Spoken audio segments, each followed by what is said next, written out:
Good morning बच्चों, start करते हैं आज का लेक्चर। तो आज का लेक्चर कुछ नया नहीं है, वो कंटिन्यूएशन ही है। हमने क्या किया था, इससे पहले वाले लेक्चर्स में कुछ क्वेश्चन सॉल्व किया था ना आपने प्रीवियस प्रिंसिपल पे, तो अभी भी क्या करने वाले हैं, क्वेश्चन ही सॉल्व करने वाले हैं। ठीक है, अच्छा अब यहाँ पे देखो, इससे पहले वाले लेक्चर में हम ये क्वेश्चन डिस्कस कर रहे थे जो अधूरे में क्या हो गया था, खत्म हो गया था। मतलब इससे पहले वाले क्लास में भी मैंने रिकॉर्ड किया था, लेकिन वो किसी कारण से आ नहीं पाया। तो अभी क्या करते हैं, फिर से इसको सॉल्व करते हैं। यहाँ पे हमने क्या बोला कि एक ऑब्जेक्ट है, ठीक है, एक ऑब्जेक्ट है जिसका मास मान लो m है और इसका वॉल्यूम कितना है v, कैपिटल V इसका वॉल्यूम है।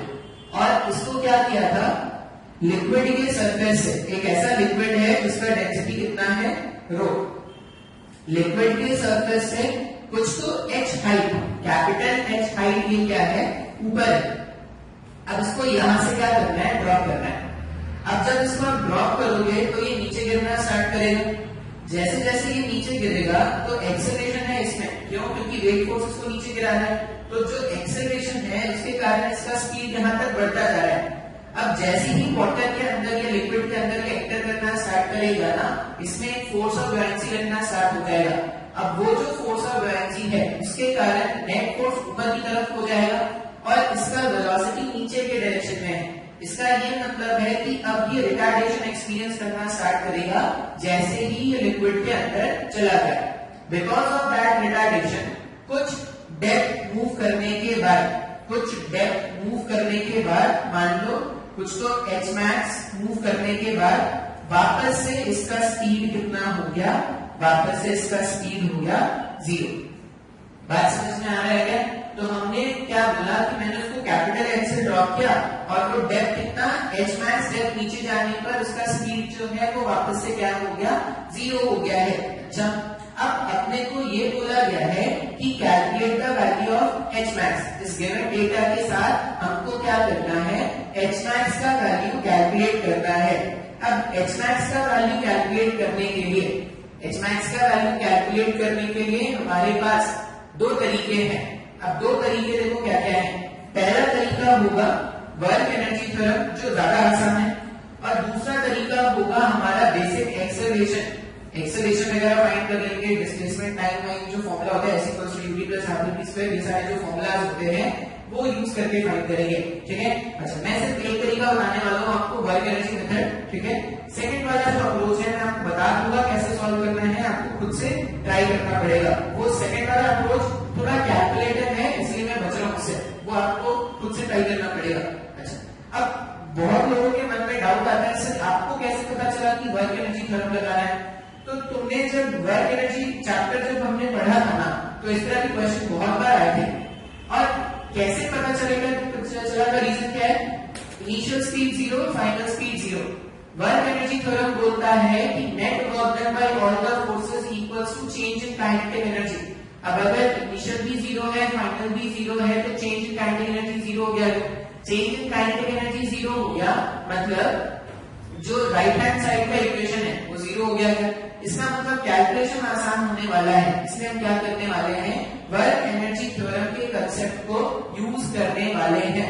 क्लियर है? अच्छा, अब क्वेश्चन सॉल्व करें अगर, तो हम क्या लिखेंगे, फ्रॉम वर्क एनर्जी थ्योरम क्या लिखते हैं, नेट वर्क डन जो होता है वो चेंज इन काइनेटिक एनर्जी के बराबर है। नेट वर्क डन जो है वो चेंज इन काइनेटिक एनर्जी के बराबर है। अच्छा, कौन कौन से फोर्सेस दिख रहे हैं यहाँ पर? अगर तुम देखोगे तो सिर्फ दो ही फोर्सेस हैं। कौन से? एक तो वेट फोर्स होगा जो नीचे लगेगा, और जैसे ही ऑब्जेक्ट लिक्विड में अंदर डूबना स्टार्ट करेगा उसमें फोर्स ऑफ बॉयंसी ऊपर लगना स्टार्ट हो जाएगा। इसके अलावा और कोई फोर्स नहीं है। तो अपन क्या लिखेंगे, work done by weight, work done by weight plus work done by buoyancy. Work done by weight plus work done by buoyancy equals to क्या है, चेंज इन काइनेटिक एनर्जी होना चाहिए। और इस पर्टिकुलर क्वेश्चन में चेंज इन काइनेटिक एनर्जी कितना है, 0। क्यों? क्योंकि इनिशियल और फाइनल दोनों स्पीड क्या है, 0 है। अच्छा, वेट का वर्क डन लिखना है। अगर वेट फोर्स का वर्क डन लिखना है तो वेट फोर्स किसी भी इंस्टेंट पे किधर लग रहा है, वेट फोर्स जो होगा किसी भी इंस्टेंट पे mg नीचे लग रहा है क्या? अच्छा, और डिस्प्लेसमेंट अगर देखोगे तो क्या हुआ, H प्लस H मैक्स। तो वेट फोर्स का वर्क डन अगर मैं लिखूं तो वेट फोर्स का वर्क डन हो गया फोर्स mg और डिस्प्लेसमेंट कितना है, capital H plus small h max. ऐसा लिख सकते हैं क्या, ये वेट फोर्स का वर्क डन हो गया। अच्छा, फिर मेरे को लिखना है ब्योयेंसी फोर्स का वर्क डन।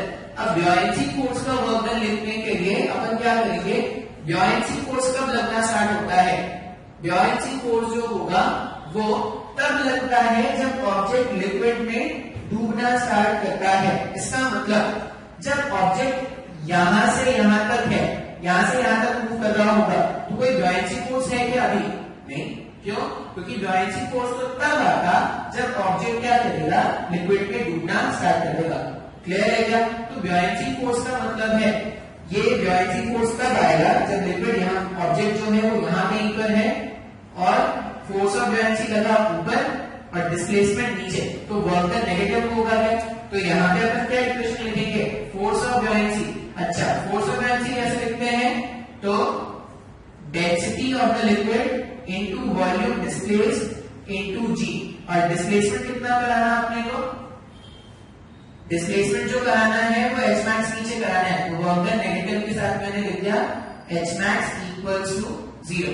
अच्छा, अब ये इक्वेशन अगर ध्यान से देखोगे तो तुमको सब कुछ पता है एक्सेप्ट फॉर H मैक्स। इस इक्वेशन को सिंप्लीफाई करके H मैक्स का वैल्यू निकाल सकते हैं क्या, H मैक्स का वैल्यू अपन अगर फाइंड करेंगे तो यहाँ पे हो जाएगा m इंटू जी इंटू कैपिटल H, ठीक है, और यहाँ पे आ जाएगा rho V G minus M G divided by H max. ठीक है, तो यहां से H मैक्स का वैल्यू कितना आ रहा है, H मैक्स का वैल्यू आ रहा है m into ji into H divided by rho V G minus M जी।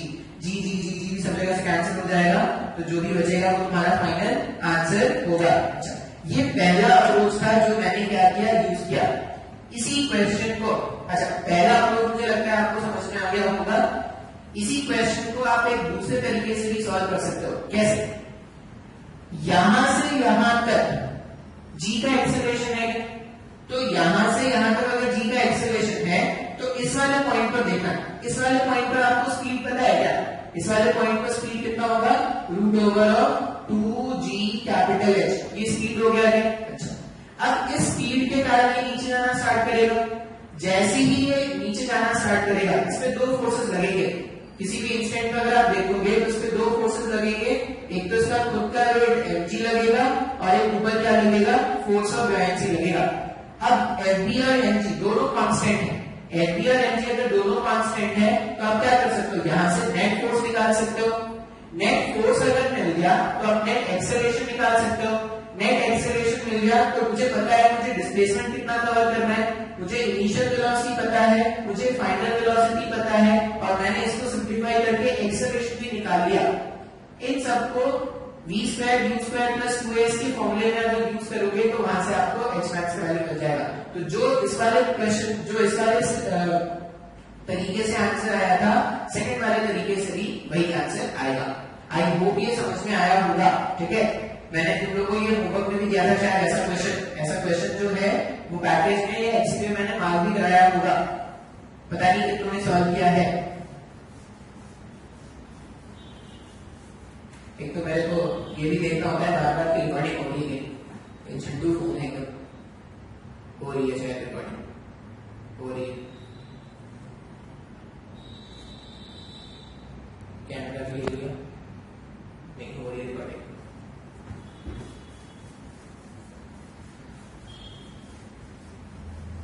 बहुत मुश्किल है यार क्लास में, क्या करूं।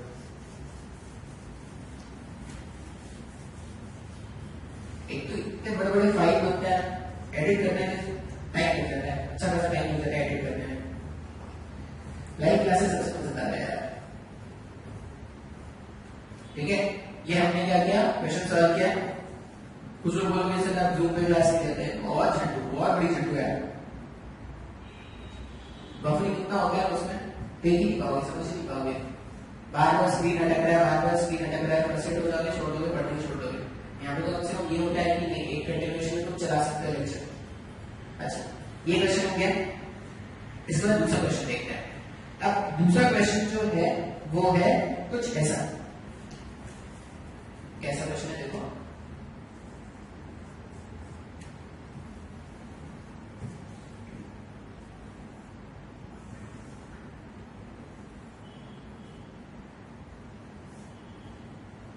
एक सिलेंडर है ऐसा, ठीक है, एक सिलेंडर है ऐसा जो लिक्विड में डूबा है, डूबा है, लिक्विड में डूबा है। और क्या बोल रहे हैं, ये जो लिक्विड है, लिक्विड का डेंसिटी है 3 रो और सिलेंडर जिस मटेरियल का बना हुआ है उसकी डेंसिटी है 2 रो। अच्छा, पूरे सिलेंडर का जो हाइट है वो क्या है, कैपिटल H।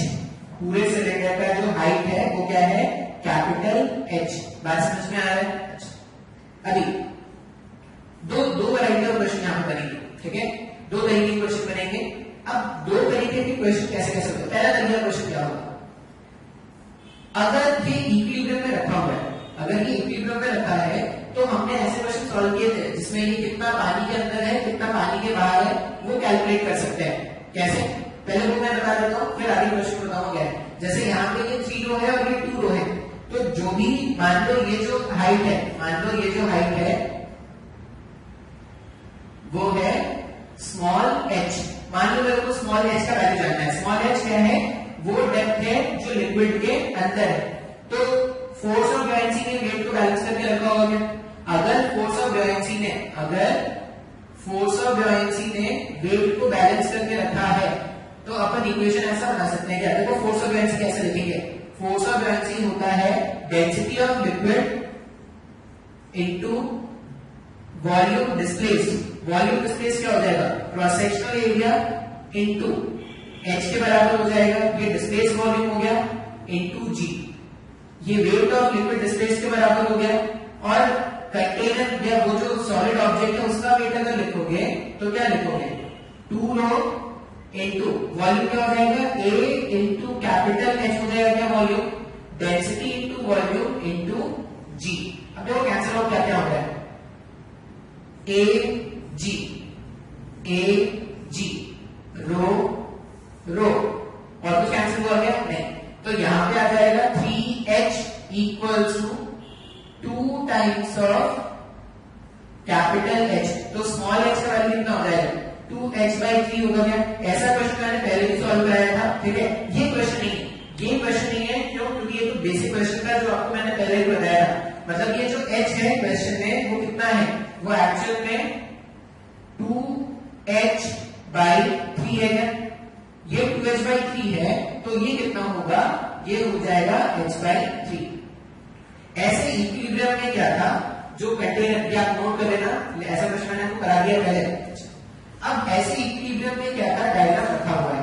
अब हमसे क्या बोला गया है, क्या करना है, यहां पे ऊपर अभी मेरे पास एक 3 रो का लिक्विड था, क्या करते हैं, इसके ऊपर एक लिक्विड पोर करना स्टार्ट करते हैं। कैसा लिक्विड, ग्रीन लिक्विड।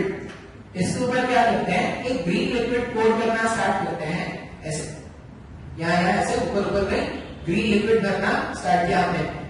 अब ये बोला गया है कि लिक्विड तब तक भरना है, क्वेश्चन में ये बोला गया है कि लिक्विड तब तक भरना है जब तक लिक्विड का लेवल और सिलेंडर का ऊपर वाला लेवल मैच ना हो जाए। क्वेश्चन क्या बोल रहा है, क्वेश्चन बोल रहा है कि find the column of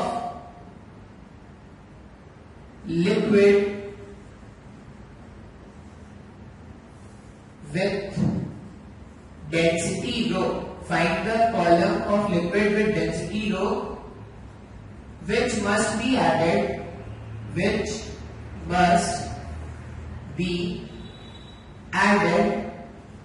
so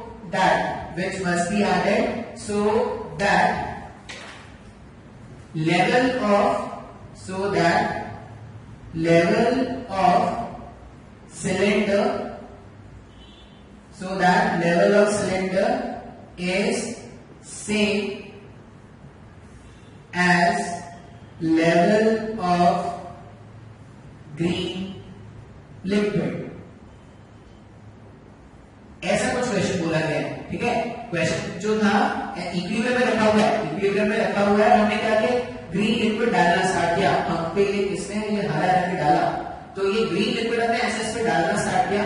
अब जैसे इसमें ये ग्रीन लिक्विड डालना स्टार्ट करेंगे तो पूछा गया था कि तुम कितना लेवल ऑफ ग्रीन लिक्विड डालोगे, ये ग्रीन लिक्विड का कॉलम कितना बनेगा जिससे इसका टॉप और ये लिक्विड का टॉप एक लेवल पर आ जाए। बात समझ में आ रहा है?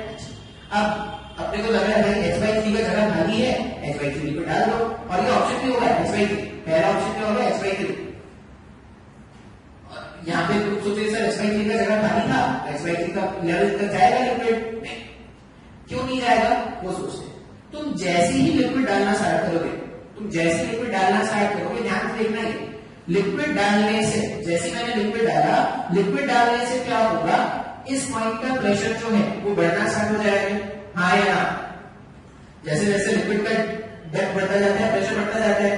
अगर प्रेशर इस पॉइंट का बढ़ना स्टार्ट होगा तो फोर्स ऑफ ब्यूएंसी जो है वो भी बढ़ना स्टार्ट हो जाएगा।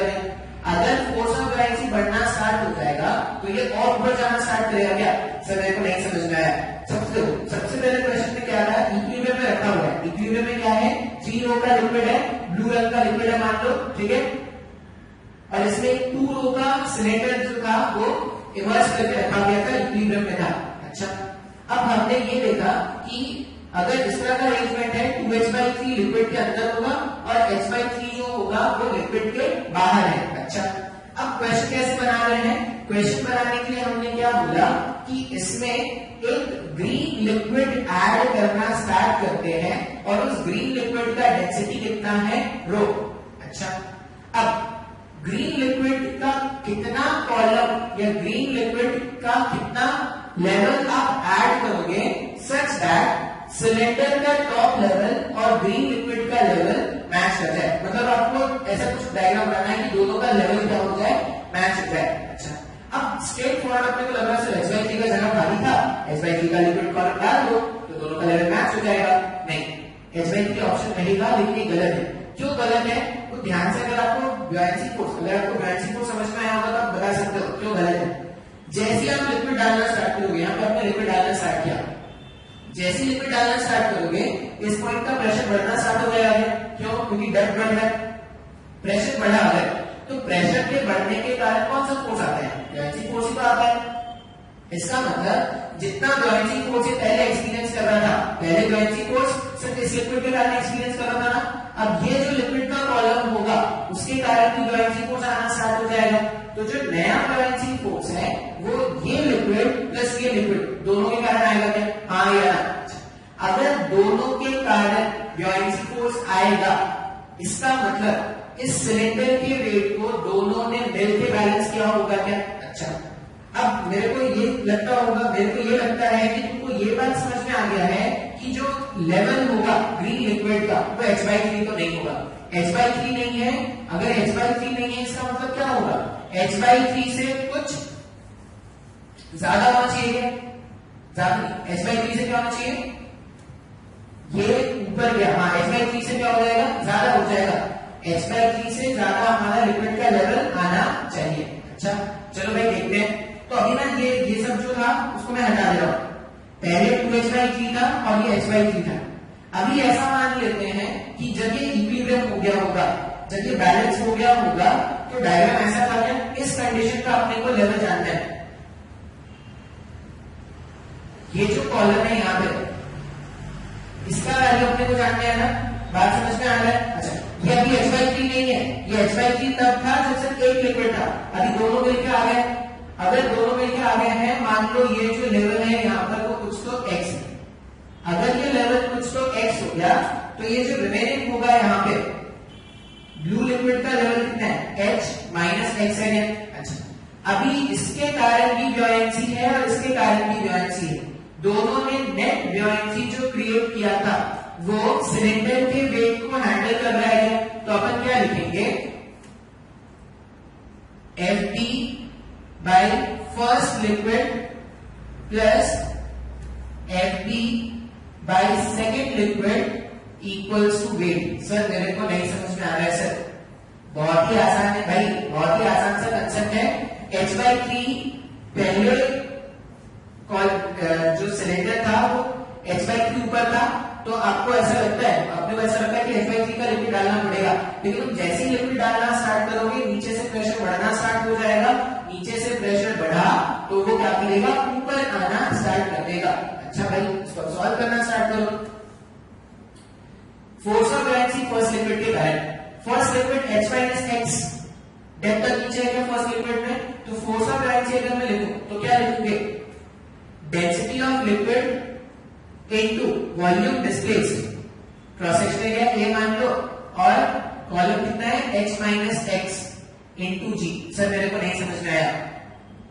Density displaced volume into G, weight of displaced liquid हो गया क्या, ब्लू लिक्विड का ऐसा होगा, प्लस ग्रीन वाले लिक्विड का अगर देखोगे तो उसका डेंसिटी कितना रो, क्रॉस सेक्शन एरिया कितना A, कॉलम हाइट कितना x इनटू G। ये दोनों का सम सिलेंडर के वेट के बराबर होना है क्या, तो सिलेंडर के वेट के बराबर होने का मतलब है 2 times of rho density into उसका वॉल्यूम क्या लिखोगे, A into H, capital H into G। अब ध्यान से देखो क्या क्या आंसर होता है, रो AG, रो AG, रो AG, रो AG, रो AG, रो AG, तीनों यहाँ पे क्या हो जाएंगे, गायब हो जाएंगे। रो AG ऐसे गायब गायब गायब गायब, तीनों माने तुमने क्या कर दिया, गायब कर दिया। अब देखते हैं यहाँ पे क्या बच रहा है, 3H माइनस x, यहाँ पे बच रहा है 3H माइनस 3x, ये बच रहा है यहाँ पे, प्लस यहाँ पे क्या बच रहा है, x equals to 2 times of capital H, 3H, ये 2H वाला टर्म इधर भेज सकते हैं, तो ये क्या बन जाएगा H, और 3x प्लस ये इसको जब उधर भेजोगे तो ये क्या हो जाएगा, 2x बन के चला जाएगा। इसका मतलब x जो है वो है H/2, मतलब हमको लग रहा था कि H/3 तक पानी भरना है, लेकिन एक्चुअली कितना पानी भरना पड़ा, H/2। तो ये अच्छा क्वेश्चन हो गया, ठीक है। फोर्स ऑफ बुयांसी जो है वो क्या है, इसके कारण भी है और इसके कारण भी है। तुम अगर एक और लिक्विड यहाँ पे डाल देते ना, अगर तुम एक और लिक्विड डाल देते तो फोर्स ऑफ बुयांसी और बढ़ जाता, तो ये और ऊपर आ जाता। बात समझ में आ रहा है, तुम लिक्विड डालते जाओ तो ऊपर आता जाएगा, हाँ या ना। तो हमने क्या किया, इस तरह से ये आज के दिन का एग्जाम्पल 2 था, एग्जाम्पल 2 हमने इस तरह से सॉल्व किया। बात समझ में आ रहा है, आप इसको नोट डाउन करो। इसी पैटर्न का, इसी के जैसा का एक और क्वेश्चन अपने को सॉल्व कराना है, वो एसएचएम लैब के क्वेश्चन सॉल्व करते हैं, ठीक है। नोट कर लेते हैं इसको, अपन देख लेते हैं रिकॉर्ड हो रहा है कि नहीं हो रहा है, रिकॉर्ड हो रहा है, इसमें अच्छी है, रिकॉर्ड हो रहा है, ठीक है। सेकंड टाइप का क्वेश्चन देखते हैं। अच्छा, एसएचएम वाला क्वेश्चन होगा तो मैं क्वेश्चन लिख दूंगा, ठीक है, मैं डायग्राम ड्रॉ कर दूंगा, मैं क्वेश्चन बता दूंगा, आपको खुद से सॉल्व करना है। कुछ लोगों को मैंने ये क्वेश्चन, जो लोगों ने मेरे को व्हाट्सएप पे पूछा था, तो मैंने उनको बताया भी है, तो एक्चुअल में तो मैंने बता दिया है जिन लोगों ने पूछा था, क्योंकि मैंने ऐसा क्वेश्चन होमवर्क दिया था। जो होमवर्क सॉल्व करते होंगे उनको आ गया होगा, और जो नहीं सॉल्व करते उनके लिए क्या फर्क पड़ता है, पहले भी नहीं आता था, अभी भी नहीं आता होगा।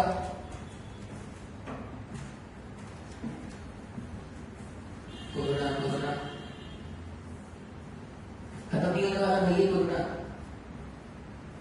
पता है सबसे बुरी हालत कितनी हुई है कोरोना में, सबसे बुरी हालत हुई है वो 10th वाले बच्चों की, जिनकी एग्जाम्स खत्म होने वाले थे।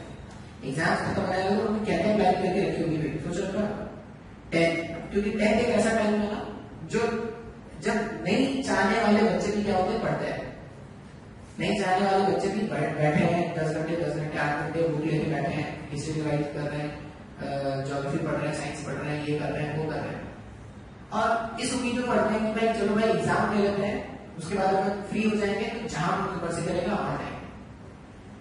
इतनी बुरी लगी उनकी, एग्जाम भी खत्म नहीं, एग्जाम पता नहीं खत्म हुआ कि नहीं, एग्जाम भी खत्म हुआ है नहीं हुआ नहीं पता, और बेचारों का जो प्लान था सब चौपट हो गया। अब जैसे ही लॉकडाउन खुलेगा, जब भी खुला इन फ्यूचर, मान लो 2021 में खुला, 2030 में खुला, 2050 में खुला, जब भी खुला, ठीक है, तो वो वापस से स्टार्ट करेंगे 11th से। जैसे लॉकडाउन खुला 11th स्टार्ट, बात समझ में आ रहा है?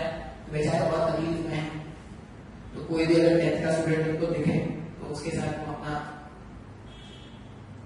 शेयर करना, तुम अपना सिंपैथी शेयर करना कि बहुत बुरा हुआ है तुम्हारे साथ, भगवान तुम्हारे साथ नहीं है, हमें पता है भगवान नहीं है, हम तो तुम्हारे साथ रह सकते हैं, कोई नहीं भाई, देखते हैं अब हम कौन से ऐश करते हैं, अपन भी तो टेंशन नहीं है। नेक्स्ट क्वेश्चन जो इसमें है वो ऐसा है,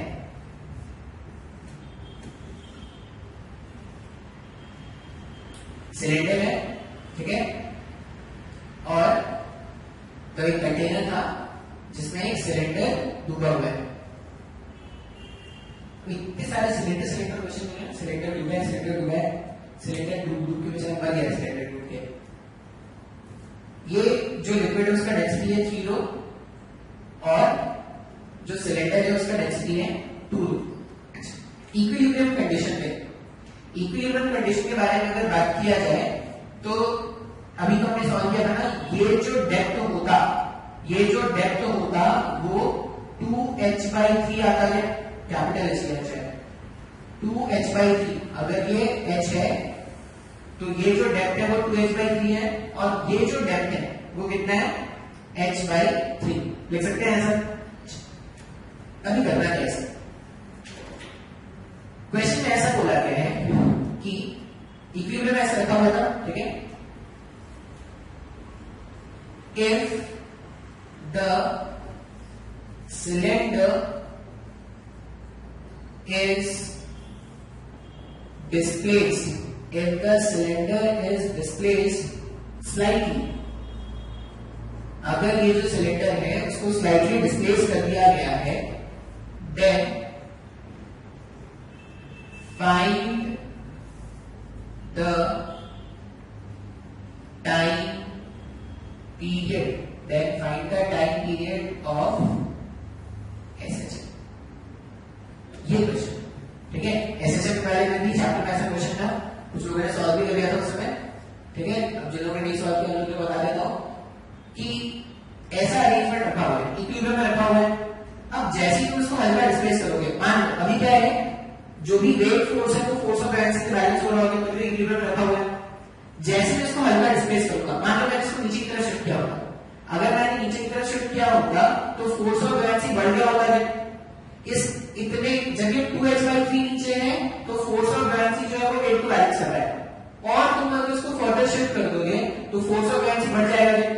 फोर्स ऑफ बैलेंस बढ़ गया, वेट कम हो गया, तो तुमने अगर इसको ऐसे नीचे शिफ्ट किया था तो नेट फोर्स ऊपर आ जाएगा।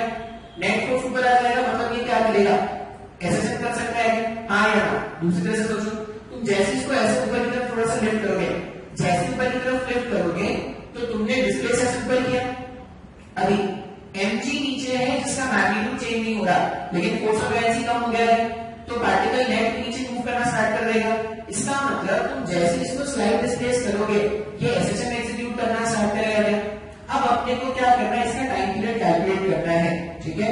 अच्छा, टाइम पीरियड कैलकुलेट करने का तरीका, हमने जब SHM पढ़ा था, SHM की बेसिक क्वेश्चन जब हम सॉल्व करते थे तो हम क्या करते थे, टाइम पीरियड कैलकुलेट करने के लिए सबसे पहला काम करना होता है, अपने को मीन पोजीशन ढूंढना होता है, सबसे पहला काम ये करेंगे।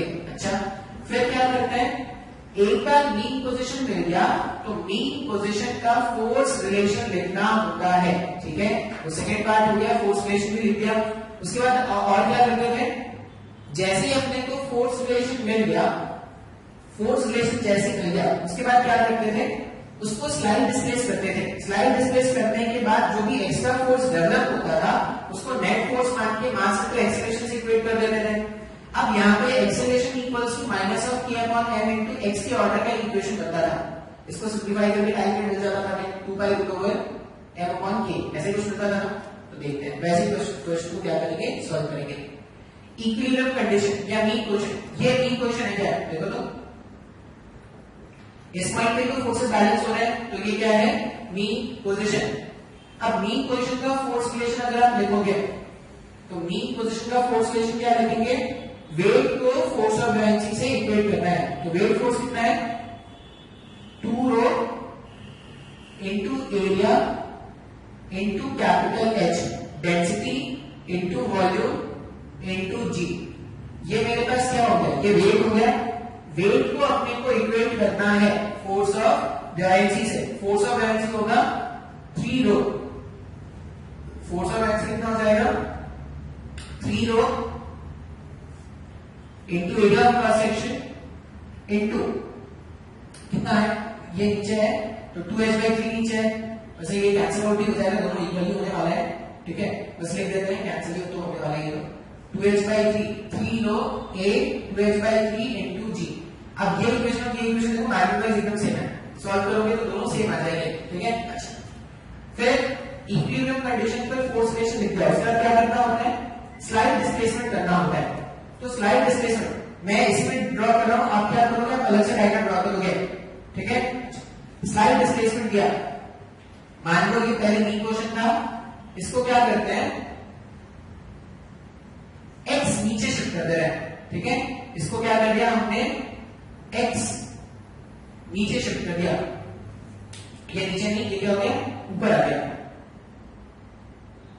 x नीचे शिफ्ट कर देते हैं, ऊपर कैसे भी मान लो, आंसर आता है ऊपर ही मान लेते हैं। हमने क्या किया, ये मीन क्वेश्चन है, उसको x ऊपर ले आए। अब अगर x ऊपर आ गया, ये अगर ये x ऊपर आ गया तो ये कितना हो जाएगा, ये हो जाएगा h/3 प्लस x, और ये कितना हो जाएगा 2h/3 माइनस x। लिख सकते हैं क्या ऐसा, हाँ या ना। हमने इसको x ऊपर डाल दिया तो वो h/3 प्लस x ऊपर में आ गया, और जो लिक्विड के अंदर जो हाइट है वो 2h/3 माइनस x हो गया। अच्छा, अभी अगर आपने डिस्प्लेसमेंट ऊपर की तरफ किया है, ऊपर के डायरेक्शन को पॉजिटिव मानना है। अगर मैं लिखूं नेट फोर्स, अगर मैं लिखूं नेट फोर्स, तो देखो इस पॉइंट पर क्या क्या फोर्सेस लग रहे होंगे। इस पॉइंट पर अगर तुम देखोगे, ऊपर के डायरेक्शन को पॉजिटिव मानना है, ऊपर के डायरेक्शन में कौन सा फोर्स है, ऊपर के डायरेक्शन में फोर्स ऑफ बुयांसी होगा क्या, तो फोर्स ऑफ बुयांसी क्या लिखते हैं, density of liquid into volume displaced. Volume displaced मतलब area of cross section into जो लिक्विड कॉलम के अंदर हाइट है। तो लिक्विड कॉलम के अंदर हाइट इस बार कितना है, लिक्विड कॉलम के अंदर हाइट जो है वो 2h/3 minus x into G. ये मैंने फोर्स ऑफ बुयांसी लिख दिया, ऊपर के साइड मैंने प्लस माना है क्योंकि जितना डिस्प्लेसमेंट होता है वो मेरा पॉजिटिव होता है, माइनस mg को कोई फर्क पड़ा क्या, नहीं। mg फोर्स अभी भी कितना लग रहा होगा, 2 रो a h g। इसको अगर आप सिंप्लीफाई करोगे ना तो देखो F नेट इक्वल्स टू, ये पूरा टर्म अगर मैं सॉल्व कर दूं 2h/3 से मल्टीप्लाई करोगे तो 3 रो a 2h/3 इंटू जी, ठीक है, माइनस इसको जब मैं x से मल्टीप्लाई करूंगा तो 3 rho a g into x, और ये minus 2 rho a h g, 2 rho a h g। ये इक्वेशन और ये इक्वेशन देखो, तीन जब कैंसिल हो जाएंगे तो ये टर्म और ये टर्म कैंसिल आउट हो गया है। तो नेट फोर्स कितना बच रहा है, नेट फोर्स बच रहा है हमारे पास माइनस में 3 रो a g x, हाँ या ना। अच्छा, अब जो नेट फोर्स होता है उसको क्या लिखते हैं, मास इनटू एक्सेलरेशन। किसका मास, यहाँ पे जब मैं नेट फोर्स लिखूंगा इतना रब कर देते हैं, आप इसको स्क्रीन पॉज करके नोट कर लेना।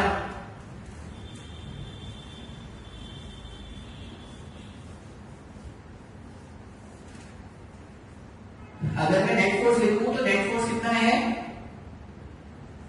मास, किसका मास लिख रहे हैं, सिलेंडर। सिलेंडर यहाँ पे क्या कर रहा है, एसेशन एग्जीक्यूट कर रहा है, तो mass of cylinder into acceleration equals to -3, pen नहीं चल रहा है, नहीं 3 रो a g x लिख सकते हैं क्या ऐसा। अच्छा, सिलेंडर का मास बोल रहा है, सिलेंडर का मास क्या हो जाएगा, सिलेंडर का मास इसका वॉल्यूम इंटू इसका डेंसिटी लिख देंगे। तो डेंसिटी तो है 2 रो का into area of cross section into capital H into a equals to -3 rho a g x। अब देखो क्या क्या कैंसिल हो रहा है, ध्यान से अगर देखोगे तो हमारे पास कुछ टर्म है जो कैंसिल हो रहे होंगे, रो a और कुछ आ रहा है, नहीं और कुछ नहीं जा रहा है। तो हमारे पास एक्सेलरेशन का वैल्यू जो आएगा वो आ जाएगा -3g upon twice of h minus 3g upon twice of h x। अच्छा, ये पूरा जो है वही ओमेगा स्क्वायर है। अगर ये पूरा टर्म ओमेगा स्क्वायर है तो टाइम पीरियड कितना आ जाएगा? टाइम पीरियड का वैल्यू आता है, टाइम पीरियड जो आएगा हमारे पास वो आ जाएगा 2 pi root over of 2h upon 3g। हाँ या ना? अच्छा, ये 2h अपॉन 3 क्या है? ये 2h अपॉन 3 जो लिक्विड के अंदर है वो उसका डेप्थ हो गया है। तो आप इसको ऐसा भी याद कर सकते हो, टाइम पीरियड जो होता है वो होता है 2 pi depth inside liquid, depth inside liquid, liquid के अंदर जो डेप्थ है divided by acceleration due to gravity. इस तरह से भी आप क्या कर सकते हो, याद रख सकते हो। बात समझ में आया क्या? तो ये मेरे पास इस तरह का तीसरा, इस टाइप का ये सेकंड क्वेश्चन है जो हमने एसएचएम से मिला के सॉल्व किया। तो मैंने अभी तक के लेक्चर में कितने क्वेश्चन करा दिए? 3 प्रश्न मैंने करा दिए। देखो, एक तो इससे पहले वाले लेक्चर में हो जाना चाहिए था, उसके अलावा मैंने वो 3 क्वेश्चन और सॉल्व कराए हैं। ठीक है, एक और क्वेश्चन सॉल्व करेंगे, फिर क्या करेंगे, ये चैप्टर खत्म कर देंगे, फिर हम पढ़ेंगे हाइड्रोडायनामिक्स।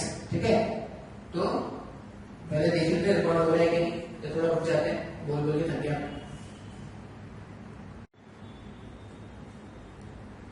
माने ये लास्ट क्वेश्चन है। ठीक है, लास्ट क्वेश्चन देखते हैं हाइड्रोस्टैटिक्स का। ये लास्ट क्वेश्चन है जो मैं सॉल्व कर रहा हूँ। इस पर इसी चैप्टर का सेकंड पार्ट स्टार्ट करेंगे, जिसमें Bernoulli's, type of flow, viscosity वगैरह ये सब आ जाएगा। अच्छा, देखो क्वेश्चन में ऐसा है कि एक रॉड है, क्या है, एक रॉड है ऐसा, ये पूरा रॉड है और ये रॉड हिंज करके रखा हुआ है, लिक्विड के अंदर में हिंज करके रखा हुआ है, ढांक के रखा हुआ है। और ये रॉड का पूरा लेंथ कितना है? 6 मीटर, और इसका जो मास है वो कितना है? 12 केजी। 6 मीटर का लेंथ है और रॉड का मास है कितना? 12 केजी। अच्छा, जो हिंज है ना वो सरफेस से 3 मीटर नीचे है, और ये जो रॉड है वो कुछ तो इस तरह से अभी 5 मीटर पे रखा हुआ है, मतलब 5 मीटर के मार्क पर ऐसे टिका हुआ है। ठीक है, और इसको हमने क्या किया, इसके एज को, जो दूसरा वाला एक्सट्रीम है उसको एक एल मास के ब्लॉक से अटैच करके रखा है। और क्वेश्चन में ये बोला गया है, क्वेश्चन में क्या बोला गया है, find the minimum value of small m, find the minimum value of small m such that the rod is in equilibrium। ये क्वेश्चन क्या है, find the minimum value of small m such that the rod is in equilibrium। अच्छा, अब rod है, rod एक rigid body है, rigid body का equilibrium, rigid body का इक्विलिब्रियम का मतलब होता है कि नेट फोर्स भी 0 होना चाहिए और नेट टॉर्क भी 0 होना चाहिए। ठीक है, तो यहाँ पे अगर इक्विलिब्रियम के बारे में बात किया जाए तो पहले तो अपन देख लेते हैं कि क्या क्या फोर्सेस लग रहे हैं। अपन फोर्सेस इक्वेट कर देंगे और दूसरे में अपन क्या करेंगे, टॉर्क इक्वेट कर देंगे। ठीक है, अच्छा, अब ये बस फ्लूइड का क्वेश्चन कैसे हो गया, क्योंकि एक नया फोर्स आ जाएगा। ऐसे ही तुम्हारे पास जो इक्विलिब्रियम वाले क्वेश्चन जो हमने पहले कभी सॉल्व किए थे ना, वैसे ही क्वेश्चन है। अच्छा, यहाँ पे हिंज है, हिंज फोर्स दिखाना पड़ेगा ना। अच्छा, हिंज फोर्स का डायरेक्शन कैसे बताते हैं? हिंज फोर्स का डायरेक्शन से देखने से नहीं बता सकते भाई, हिंज फोर्स का डायरेक्शन अगर से देखने से नहीं बता सकते, मतलब ऐसा मान लेते हैं कि इस हिंज फोर्स का एक कंपोनेंट इस तरफ होगा, हॉरिजॉन्टल कंपोनेंट, ठीक है, इस तरफ मान लो h1, और इसी हिंज फोर्स का एक कंपोनेंट ऊपर की तरफ होगा वर्टिकल कंपोनेंट, मान लो वर्टिकल कंपोनेंट है जिसका नाम क्या है, V1।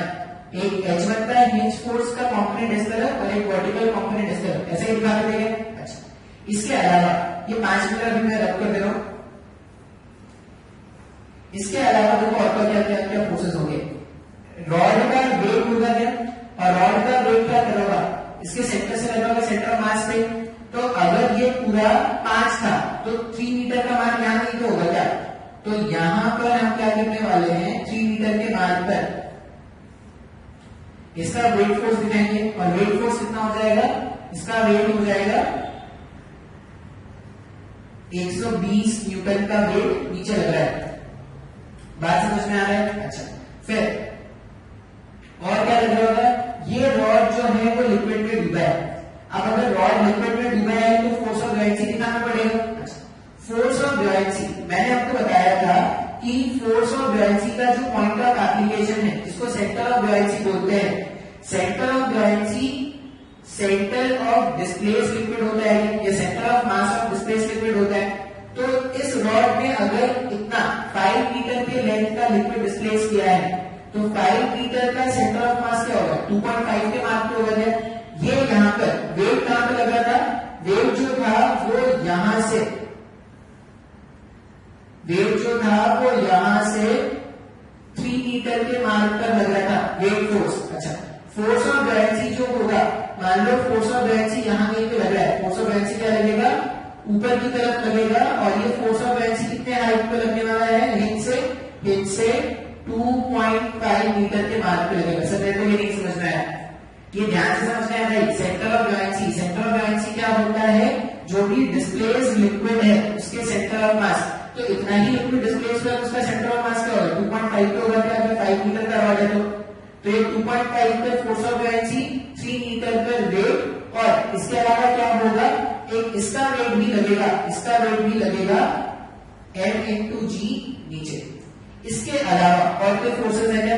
तो डायग्राम ध्यान से बनाना भाई, डायग्राम स्टेप बाय स्टेप देखना। मैंने डायग्राम कैसे बनाया है, जो भी डायग्राम क्वेश्चन सॉल्व कर लेगा ना उसके लिए तो कोई प्रॉब्लम नहीं है। प्रॉब्लम क्यों नहीं है?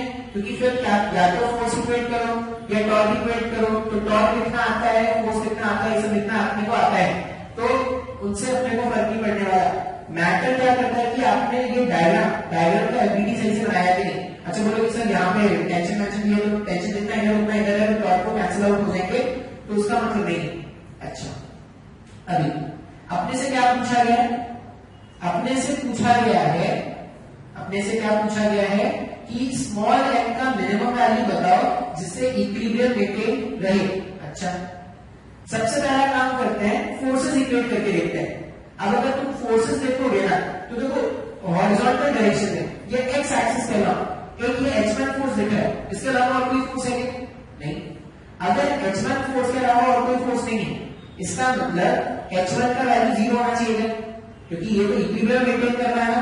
अगर इक्विलिब्रियम मेंटेन करना है तो सबसे पहले अपन क्या देखेंगे कि h1 का वैल्यू जो होगा वो 0 है। सर मेरे को नहीं समझना है,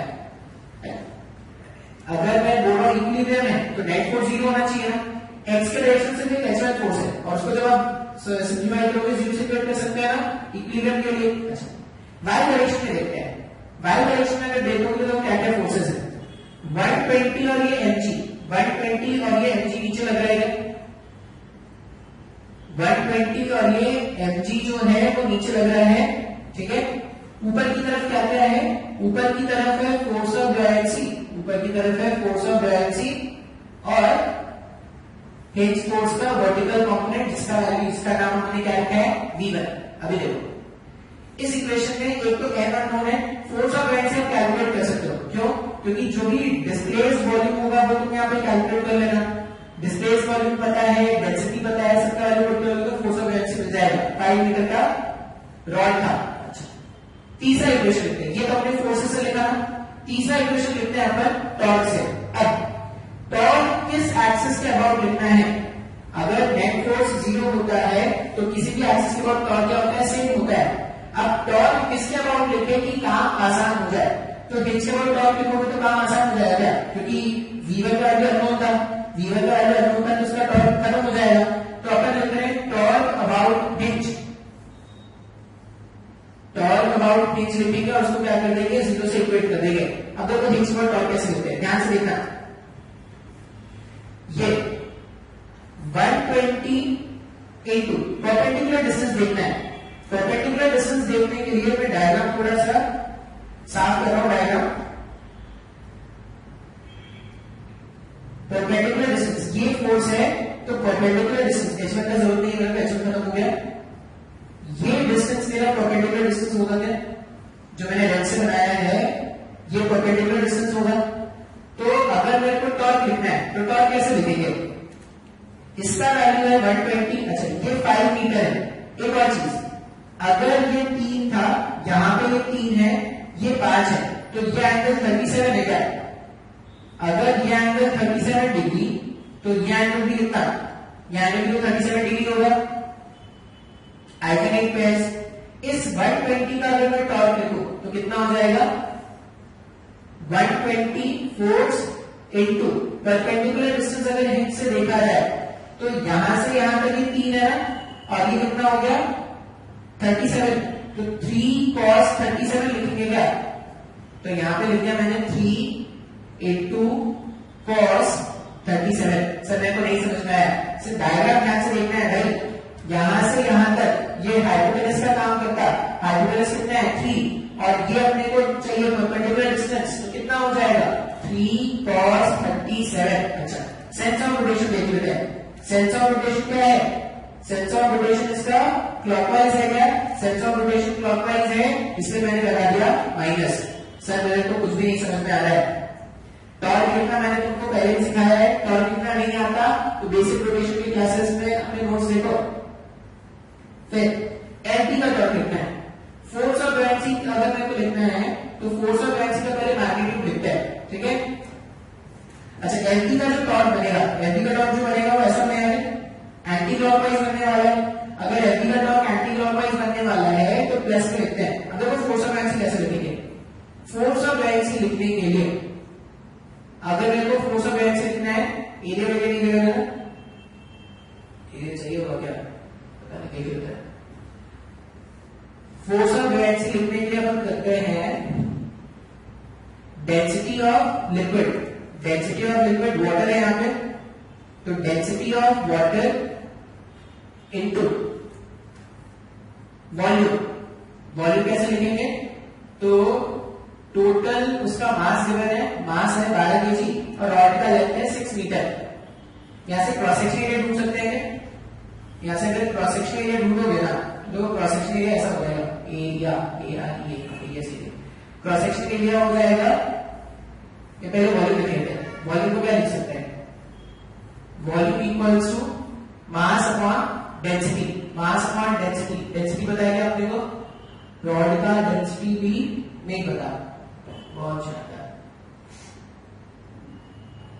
बिना डेंसिटी के कैसे होगा? रॉड है 12 केजी, तो रॉड का डेंसिटी अपने को नहीं पता, वो कैंसिल होगा क्या? कैंसिल कैंसिल कैंसिल, एमजी में तो आ जाएगा वो 120 into 3 into cos 37, ये सही लग रहा है। और वॉल्यूम डिस्प्लेस चाहिए। चलो अभी area of cross section A मान लेते हैं, देखते हैं क्या होने वाला है।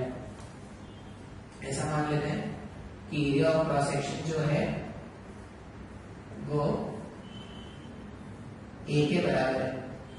अब एरिया ऑफ क्रॉस सेक्शन अगर ए के बराबर होगा तो density of liquid into volume displace, volume displace कितना हो जाएगा? A into 5, A into 5, density of water into volume displaced और इनटू G, ऐसा लिख सकते हैं क्या? तो ये मेरे पास हो गया टॉर्क। ये टॉर्क किसका था? ये टॉर्क है वेट फोर्स का। ये मैंने फोर्स ऑफ बुयांसी लिखा, अब उसका मेरे को टॉर्क लिखना है, तो परपेंडिकुलर डिस्टेंस क्या हो जाएगा? अब ये जो डिस्टेंस है, ध्यान से देखना, तो ये 2.5, ये जो डिस्टेंस होगा यहां से यहां तक, ये जो डिस्टेंस होगा रेड से जो मैं बना रहा हूं, डायग्राम ध्यान से देखना, वही मेरा परपेंडिकुलर डिस्टेंस हो जाएगा क्या? तो कितना हो जाएगा? Into 5/2 cos 37। लिख सकते हैं क्या ऐसा? हाँ या ना? 5/2 cos 37। ये मैंने लिख दिया वेट का टॉर्क, ये मैंने लिख दिया फोर्स ऑफ बुयांसी का टॉर्क। उस mg का टॉर्क अगर लिखोगे तो क्या लिखेंगे? अच्छा, वो भी कैसे रोटेट करा रहा है? वो भी क्लॉकवाइज रोटेट करा रहा है क्या? तो यहाँ पे होता माइनस, उसका मास है m इंटू जी into force into perpendicular distance. Perpendicular distance कितना होगा? परपेंडिकुलर डिस्टेंस यहाँ पे हो जाएगा, ये पूरा P6 है ना, तो ये कितना हो जाएगा? 6 cos 37, 6 cos 37 इक्वल्स टू 0। मैं क्या कर सकता हूं? G cos 37, G cos 37, G cos 37 सब जगह से हटा सकते हैं। तो सब जगह से g cos 37 अगर रिमूव कर दोगे ना तो कुछ तो ऐसा इक्वेशन दिखेगा। थोड़ा कैलकुलेटर हो गया ये g cos 37 मैंने अगर सब जगह से रिमूव कर देती हो गया -36 प्लस डेंसिटी ऑफ वाटर, इस वैल्यू में पुट करा तो मुझसे वैल्यू पुट करना g cos 37 अगर मैंने हटा दिया तो यहां पे होगा डेंसिटी ऑफ वाटर बच रहा है into area into 25/2 into 25/2 into area into 25/2 g cos 37 चला गया, g cos 37 यहां से भी चला गया तो -6m इक्वल्स टू 0। इसको सिंप्लीफाई करेंगे और क्या होगा, जो भी आएगा वो अपना आंसर होगा। ठीक है, ये इक्वेशन है जिसको हमको क्या करना है, सिंप्लीफाई करना है। तो a के टर्म्स में आंसर आ रहा है, a एलिमिनेट कर सकते हैं क्या? अगर a एलिमिनेट करना है, रॉड का लेंथ है, रॉड का मास है πr²h, डेंसिटी रॉड का भी नहीं गिवन है, नहीं कर सकते, a के टर्म्स में ही आंसर आएगा। ठीक है, a के टर्म्स में ही आंसर आएगा। इसको सॉल्व कर लेना, सिंप्लीफाई करोगे ये तुम्हारा क्या होगा, आंसर होगा। या शायद a के लिए तुमको और डेटा देना पड़ेगा कि एरिया क्रॉस सेक्शन कितना है, तब जाके ये तुम सॉल्व होगा। आई होप तुमको कंसेप्ट समझ में आ गया होगा। अच्छा, एक बार यहाँ पर तुमने अगर ये कैलकुलेट कर लिया, क्या बोलूं, क्या कैलकुलेट कर रहे हैं यहाँ पे, m स्मॉल m का वैल्यू अगर मिल गया तो तुम हिंज फोर्स भी निकाल सकते हो क्या, वो जो वर्टिकल डायरेक्शन में फोर्सेस इक्वेट किया था। तो इस तरह से सॉल्व करोगे तो ये क्वेश्चन क्या हो जाएगा, सॉल्व। देखो मैंने कुछ नया नहीं किया है अभी यहाँ पे, मैंने क्या किया, बस मैंने टॉर्क लिख दिया है। अगर तुमको टॉर्क लिखना आता है, तुमने अगर रोटेशन वाले चैप्टर में टॉर्क लिखना सीखा होगा तो कोई नया प्रश्न नहीं है, बस क्या करना है, इक्विलिब्रियम मेंटेन करना है। अब एक नया फोर्स आ गया, फोर्स ऑफ बायएक्सी। याद रखने वाला जो बात यहाँ पे है ना, वो ये है कि फोर्स ऑफ बायएक्सी किस पॉइंट पे एक्ट करेगा। तो फोर्स ऑफ बायएक्सी किस पॉइंट पे एक्ट करेगा, तो जो भी लिक्विड डिस्प्लेस होता है उसके सेंटर ऑफ मास पे। ठीक है, तो इसलिए मैंने 5 मीटर का लिक्विड डिस्प्लेस हुआ था, उसका सेंटर ऑफ मास 2.5 है, जहां पे मैंने फोर्स ऑफ बायएक्सी दिखा दिया। उसके बाद तो जैसे बेसिक टॉर्क लिखते थे वैसे कर लेते हैं। ठीक है, तो ऐसा क्वेश्चन हमने मैकेनिक्स में पहले भी सॉल्व किया है, मैकेनिक्स में सॉल्व किया था, रोटेशन में कुछ नया नहीं है, बस यहाँ पे फोर्स आ गया था जो था फोर्स ऑफ बायएक्सी। चलो इतना ले लेते हैं। तो ये मेरे पास चैप्टर का एक पार्ट खत्म हो गया है। चैप्टर का सेकंड पार्ट हम स्टार्ट करेंगे, फ्लूइड हाइड्रोडायनामिक्स। अब लिक्विड जो होगा वो फ्लो करेगा, लिक्विड मूव करेगा। अभी तक लिक्विड क्या था, रुका हुआ था, लिक्विड रुका हुआ था, फोर्स लगा रहा था। ठीक है, अच्छा कुछ ऐसे भी क्वेश्चन आएंगे ना इसमें जिसमें वो एक्सेलरेटिंग हो गया। मान लो लिक्विड कंटेनर है, वो ऐसे एक्सेलरेट हो रहा है, लिक्विड कंटेनर में ऐसे एक्सेलरेट हो रहा है, तो बस तुम क्या कर देना, फोर्स ऑफ बायएक्सी के साथ साथ एक सूडो फोर्स भी ऐड कर देना। ठीक है, लिक्विड ऊपर भाग रहा है, लिक्विड नीचे भाग रहा है, ऐसे प्रेशर वाले क्वेश्चन सॉल्व किए था ना। तो अगर फोर्स ऑफ बायएक्सी वहां पे कैलकुलेट करना होता है तो फोर्स ऑफ बायएक्सी के वहां पे क्या लिखते हैं, रो इनटू जी इफेक्टिव इनटू जो भी वॉल्यूम डिस्प्लेस होता है। ठीक है, अगर एक्सेलरेटेड फ्लूइड है तो वहां पे जी को जी इफेक्टिव से चेंज कर देते थे ना, तो फोर्स ऑफ बायएक्सी भी वैसे ही चेंज हो जाएगा, रो इनटू जी इफेक्टिव इनटू वॉल्यूम डिस्प्लेस। ठीक है, अच्छा अब इस तरह के क्वेश्चन जब भी आए, बस एक नया फोर्स सूडो फोर्स ऐड करना है, बाकी बिल्कुल वैसे ही कंसेप्ट हो गया। अच्छा एक और बात जो है तो बता दूं, एक और बात क्या होता है, मान लो सिंपल सा कंसेप्ट है, वो क्वेश्चन में मिलेंगे, क्वेश्चन में क्या मिलेंगे, ऐसा है। ठीक है, और ये ऐसा डूबा हुआ है, इतना ये मेरा क्या है, ये डिस्प्लेस वॉल्यूम। अगर हमने इसको ऊपर की तरफ एक्सेलरेट करना स्टार्ट भी कर दो ना, तभी इस डिस्प्लेस वॉल्यूम पे कोई फर्क नहीं पड़ता। ठीक है, डिस्प्लेस वॉल्यूम उतना ही रहेगा, अगर फोर्स ऑफ बायएक्सी भी उतना ही लिखोगे, बस क्या कर दोगे, सूडो फोर्स एक नया ऐड कर दोगे। ठीक है, तो इस तरह से क्या करोगे, क्वेश्चन को सॉल्व करना स्टार्ट करते हैं। अब देखो मैंने क्वेश्चन मार्क करा दिया है, तुमको प्रैक्टिस करना है, प्रैक्टिस नहीं करोगे तो ये छूट जाएगा। आसान टॉपिक है भाई, फ्लूइड जो होता है वो आसान होता है, बस तुम एक बार फोर्सेस लिखना सीख जाओ, एक बार फोर्सेस। देखो एसएससी में तो फिर भी बहुत ज्यादा मैथ्स इन्वॉल्व होता था, ये तो बेसिक वैसे ही चल रहा है जो पहले से हम जो सॉल्व कर रहे थे, कुछ नया नहीं आया अभी तक यहाँ पे। ठीक है, तो ये फ्लूइड के सारे क्वेश्चन बनने चाहिए।